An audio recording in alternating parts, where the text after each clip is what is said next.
Itinilaban Yes. sa mga kasama natin. Baka mamaya-maya. Sana tayo dalahin. Oo, may pideya na dito mamaya. Ayoko niyan. At siya po nga, Wala no? akong ambag. Pag sinabing OFW ka, ano yung pumapasok ka agad sa isip mo? Para saan ba itong podcast na to ngayon? Kasi iba na to ngayon eh. Oo, Binago na natin yung landscape. Wow, landscape. Diba? Kanina nabasa ko yun. Maraming hindi nakakaalam na meron tayong mga...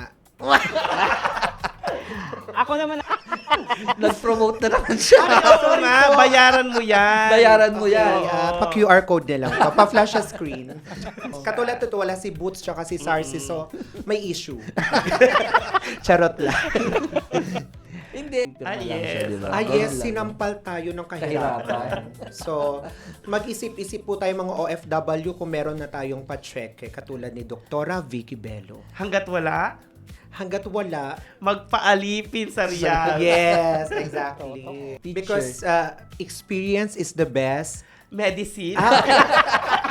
Diba?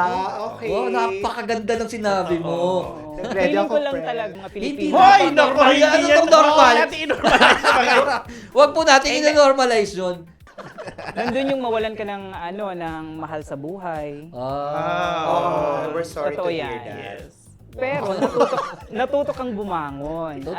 At 'di ba, panindigan yung nandito ako para sa future. 'Yon. So, tapos yung mga kasama kong Pilipino ang yayabang. No, parang pinapainggit ka kung paano Kanina sila. pa to. Basta nagsisimula sa letter F. Malapit na to magbanggit ng pangalan. Sasabihin ko sa... Ay, oo, Yes, yun. totoo. Yan, totoo yun. So totoo ako yun. naman, pag may nadating, hindi ako natingin hanggat sa hindi na rin ako nag-assist. Tapos ko, and So, paano yung pagka-amaze? amazing. So, hindi, ayoko dito sa Jeddah. Ay,